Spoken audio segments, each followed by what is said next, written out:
Mas Ridwan OB gitu. Mas Hendra Ridwan OB, Hendra. boleh Hendra OB, boleh Hendra OB, boleh. Hendra ya. Ya biar ini. Sebenarnya Ridwan apa Hendra sih? Ridwan nama asli gue. Hendra di peran OB. Sorry. Kalau anak-anak milenial taunya Pak Bandi. Pak Bandi Gandang Serigala, gurunya Aliando. Oh iya benar-benar. Tapi gue gak nonton itu. Iya. Kan OB doang. Ketahuan umur kok. Iya. Jadi gini, gue banyak kalau gue keluar itu ada orang yang manggil Hendra OB atau Pak Bandi Berarti GGS. udah itu eranya beda ya. Jadi aku bilang, ini bener kan Hendra OB? Bukan nih Pak Bandi GGS, gini-gini. Nah dulu cut, bener dua-duanya. Dari sini ketahuan usia kok. Umurnya udah banyak, taunya Hendra OB. Anak-anak milenial taunya Pak Bandi. Pak Bandi.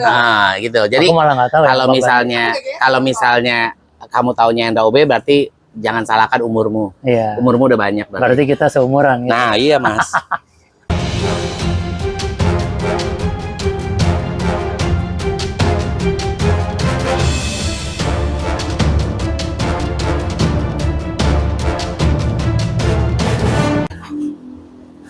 Assalamualaikum warahmatullahi wabarakatuh. Waalaikumsalam warahmatullahi wabarakatuh. Ketemu lagi di Cerita MW. Kali ini saya kedatangan Mas Hendra OB. Iya. Assalamualaikum Mas. Waalaikumsalam Mas. Seneng bisa ngeluangin waktu, kita bisa ngobrol. Alhamdulillah. Sehat Mas? Alhamdulillah sehat, seperti yang dilihat seperti ini sekarang. Kesibukannya apa nih sekarang? Kalau untuk kesibukan, ya alhamdulillah. Sekarang ini saya bekerja di Koperasi BMI sebagai promosi, saya di situ. Yang mana di Koperasi BMI ini ada 3 koperasi primer, ada koperasi syariah, ada koperasi konsumen, dan koperasi jasa. Nah di situ ngomongnya gue lo aja nggak apa-apa ya? Nggak apa-apa. biar ini biar nyantai. Dan gue di situ sebagai promosi untuk mempromosikan insya Allah untuk koperasi-koperasi itu. Jadi bikin konten, bikin pokoknya yang berhubungan dengan media. Media, dan di situ juga gue juga biasanya suka mendampingi para pengurus yang ada di Koperasi BMI itu. Ya takut ada yang bertanya gitu loh. Biarpun di situ baru 4 bulan, malah justru lebih pengurus yang lebih tahu karena mereka dari awal. Tapi insya Allah saya bisa menjalankan dengan baik dan benar. Tadi ada ceritaan kalau nggak salah nih sahabat semua sebelum kamera on. Jadi Mas Hendra OB ini sekarang tadi nge-handle tentang apa yang rumah-rumah itu tadi gimana Mas? Oh ya, rumah hibah siap huni. Rumah hibah siap huni. Atau kalau di ini rumah gratis. Jadi di Koperasi BMI ini, Koperasi Syariah, ada salah satu program namanya hibah rumah siap huni. Jadi kita tuh ada program sosial Jiswap, program sosial Jiswap Kopsa BMI, yang mana itu ada hibah rumah siap huni, ada juga memberi sanitasi buat kaum duafa, santunan anak yatim, terus juga ada kasih kursi roda, terus juga kita bagi-bagi sajadah dan Al-Quran. Jadi itu semua ada programnya masing-masing ya? Iya betul, dan itu namanya di program sosial Jiswap, zakat, infak, sodako, dan wakaf. Nah itu program-programnya. Kan banyak ya Mas di luaran sana yang menganjurkan untuk infak, sodako segala macam, tapi nggak dapat feedback gitu Mas. Betul. Jadi kalau yang Mas lakukan ini semuanya akan transparan ya? Betul, kita semua balik lagi kan memang kalau infak itu kan itu dari kesadaran manusianya sendiri. Karena itu kan buat tabungan kita di akhirat lah begitu loh Mas ya. Di akhirat. Jadi tapi karena berhubungan dengan materi, dengan uang terutama itu lebih sensitif. Jadi lebih baik kita memberikan transparan laporannya, ini lari kemana biar jelas begitu loh. Karena kalau takutnya orang yang nggak ngerti itu akan ini lari kemana, ini benar apa enggak, untuk menghindari hal seperti itu sih Mas. Gitu. Benar. Jadi kalau mau melengkapi tadi Mas Hendra, sebenarnya di Quran juga udah ada ayatnya sih Mas. Oh ada ya? Iya, jadi di surat Al-Isra, surat 17 ayat 36 itu, kalau kamu mau melakukan sesuatu, kamu harus mempunyai pengetahuan tentang itu. Jadi kalau mau nyumbang, ya harus ditanya, ini untuk apa, bener nyampe enggaknya gitu Mas. Betul. Jadi jangan, kan ada orang yang punya tipikal yang penting udah nyumbang aja gitu. Padahal semuanya itu dimintai pertanggungjawaban kan. Nah itu loh sebenarnya justru kita takut sama orang yang ngegampangin seperti itu. Karena apa? Itu titipan. Setuju. Titipan mereka buat di akhirat.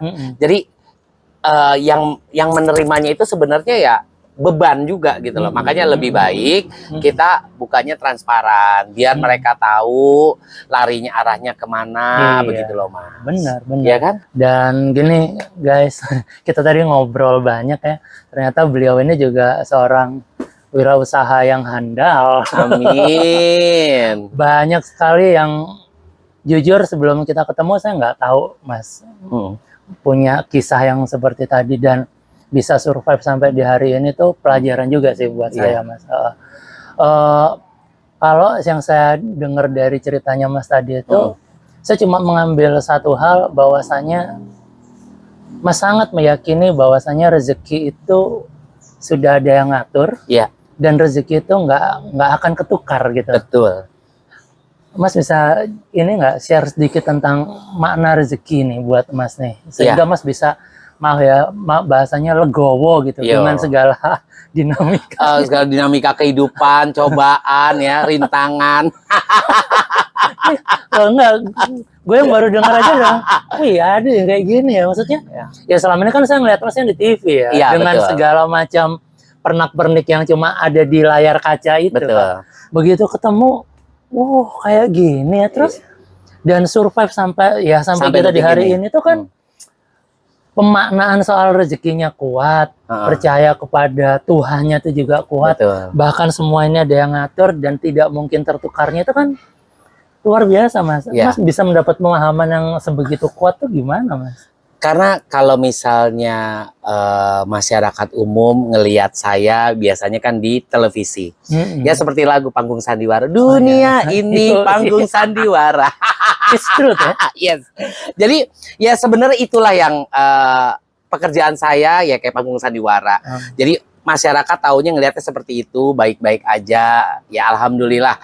Kalau kita didoain sama orang dengan niat baik, insya Allah kita juga akan mendapatkan yang baik. Amin. Tapi di samping itu juga kan namanya kehidupan, dunia berputar. Kita harus siap tuh ada di atas, di tengah maupun ada di bawah. Nah, saya ngalamin benar-benar sampai titik terendah dalam, ya benar-benar di titik nol itu saya ngalamin banget.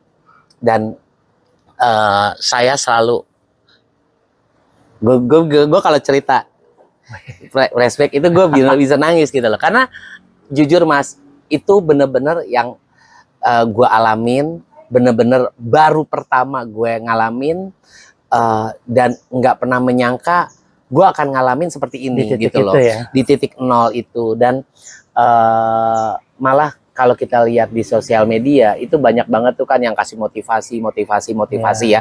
Ini begini dengan kata begini, kata gini. Gue cuma bilang, lo ngalamin nggak? Gitu loh. Kalau kita ngomong gampang. Tapi lo yang ngadepin, lo yang menyelesaikan masalah itu bisa nggak gitu loh. Jadi saya selalu berpikiran kayak gitu loh. Tapi alhamdulillah gue selalu yakin gitu loh Mas. Gue selalu yakin Allah tuh selalu sayang sama gue gitu loh. Itu yang membuat lu kuat sampai yang gue sampai kuat itu. Gue yakin gue apapun yang gue selalu mendapatkan cobaan, dapat rezeki baik senang maupun susah, gue percaya Allah itu memang lagi Allah selalu sayang sama gue, selalu deket sama gue. Dan kalau kita lagi diuji berarti Allah itu lagi mau membuat kita naik derajat gitu loh.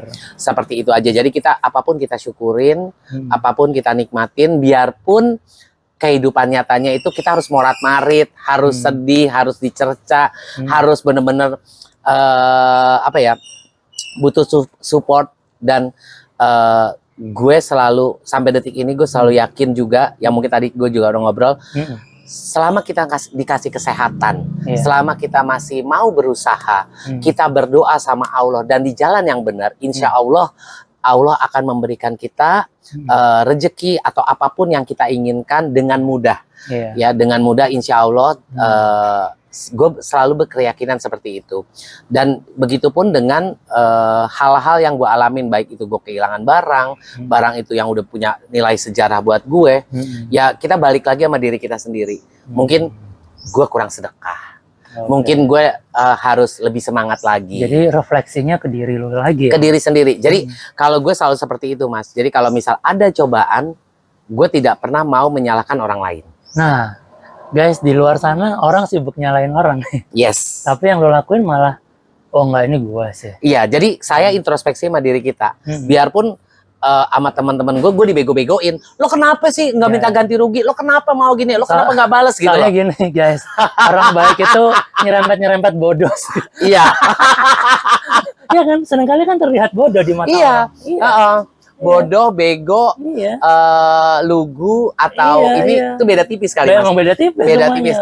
Sama kayak pelit sama hemat. 11-12. Iya, jadi itu tadi yang saya belajar. Wah, ini hebat banget ya. Ketika ada apa-apa selalu direfleksikan, oh guenya ini, bukan lo, udah nggak apa-apa. Nanti kita bisa cari lagi kayak gitu kan. Iya, betul. Itu nggak semua orang bisa di titik itu. Dan saya kok meyakini dari ceritanya Mas Hendra tadi, pasti ada part-part di mana yang dulu teman tiba-tiba menghilang ya, Mas? Ya, betul. Ya, benar banget, Mas.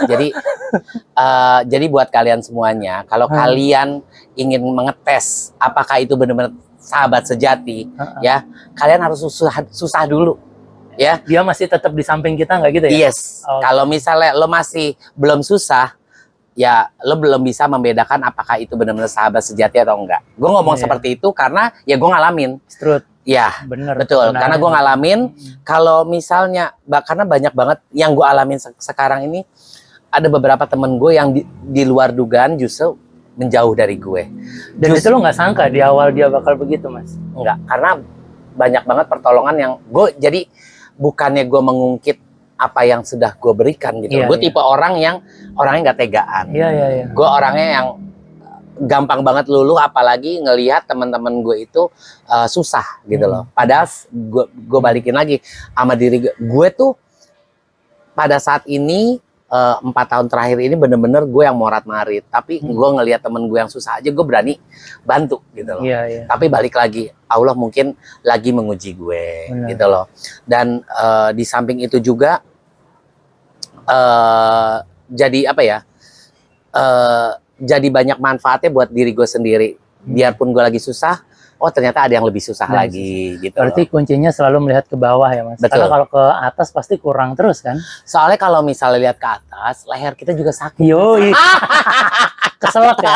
Keselak begini aja. Kalau lihat ke bawah kan enak ya kan? Lihat ke bawah gini, oh yang indah-indah gitu. Iya, Cuma kalau lagi di atas bukit kan kita ngelihat ke bawah, aduh pemandangannya bagus, lihat laut apa. Bagus kalau lihat ke atas, aduh panas kalau siang-siang.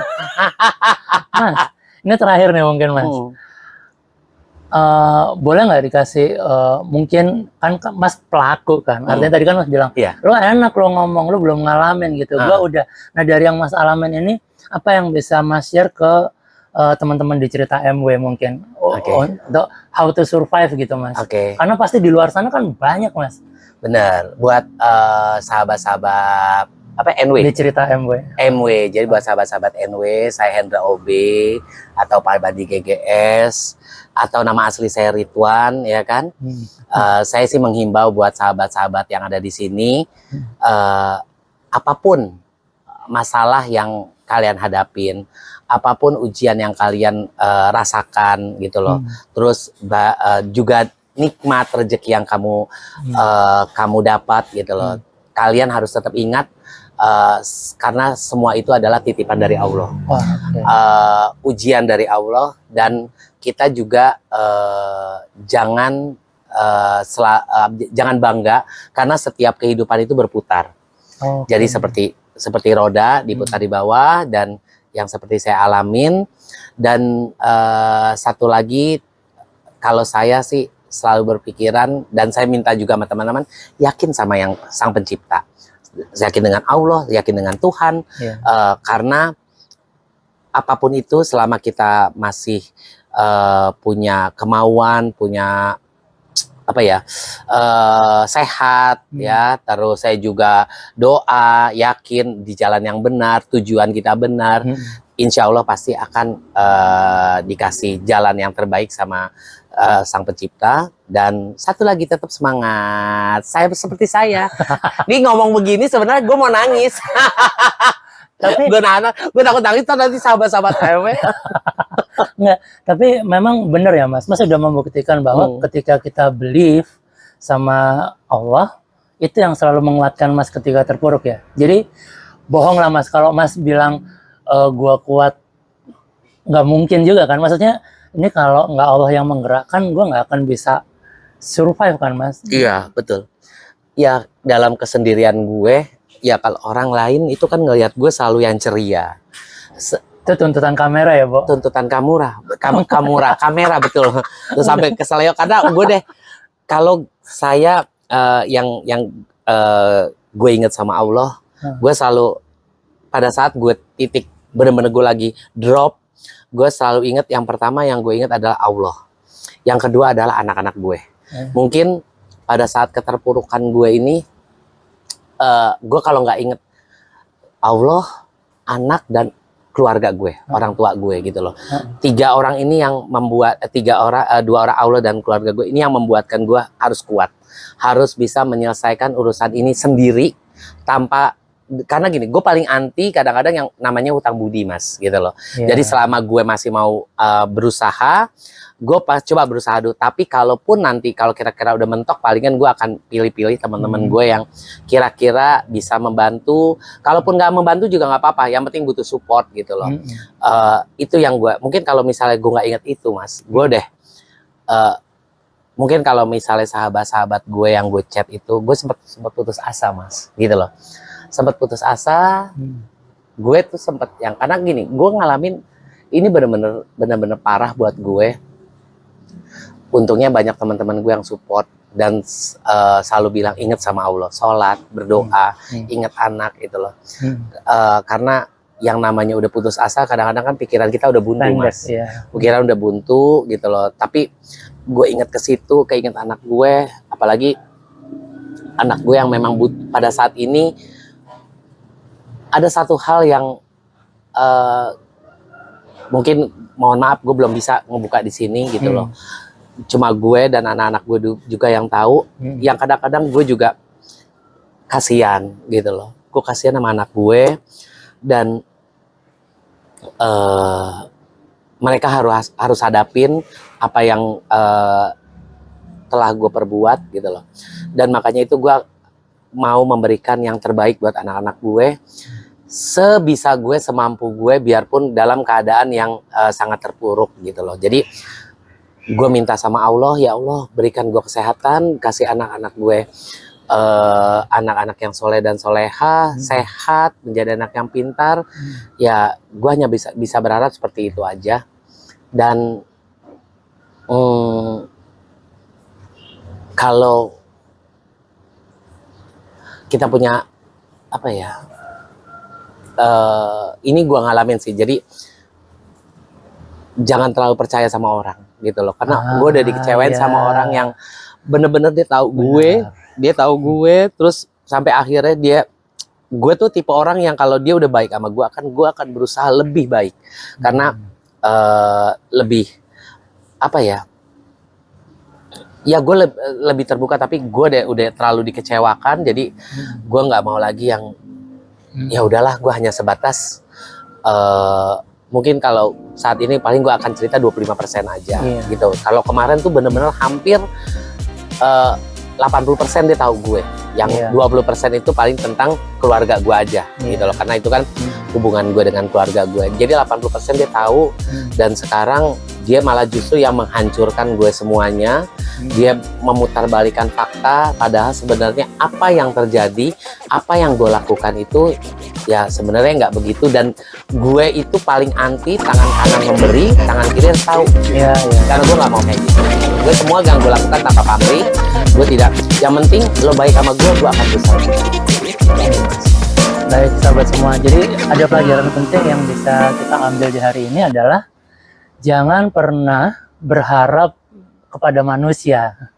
pasti akan kecewa gitu ya. Pengharapan setinggi-tingginya hanya kita berikan kepada Allah. Saya rasa itu sih Mas. Iya. Baik, terima kasih Mas Ridwan udah mau ketemu di sini ngobrol bareng. Banyak hal yang tadinya saya nggak tahu, hari ini saya belajar banyak. Amin. Terima kasih, semoga menjadi manfaat bagi yang nonton cerita AMW. Iya. Saya Wiwit pamit. Saya Hendra OB Pabandi Geges atau Ridwan, biar lengkap ya. Tergantung regenerasi.